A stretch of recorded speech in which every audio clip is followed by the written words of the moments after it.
केवलाचितलिङ्गं कामदहन करुणाकरलिङ्गं रावणदर्पविनाशकलिङ्गं तत्प्रणमामि सदा शिवलिङ्गं सर्वसुगन्धसुलेपितलिङ्गं बुद्धिविवर्धनकारणलिङ्गं सिद्धसुरासुरवन्दितलिङ्गं तत्प्रणमामि सदा शिवलिङ्गम्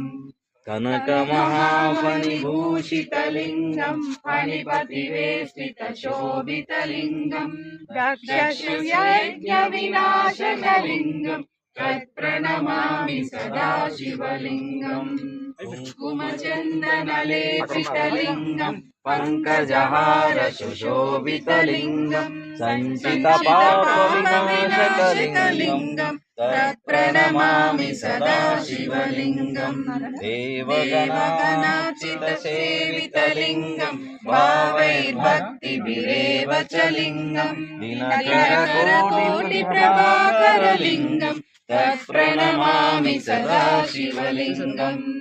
अष्टदलोपरिवेष्टितलिङ्गं सर्वसमुद्भवकारणलिङ्गम् अष्टदरिद्रविनाशकलिङ्गं तत्प्रणमामि सदा शिवलिङ्गम् सुरगुरुसुरवरपूजितलिङ्गं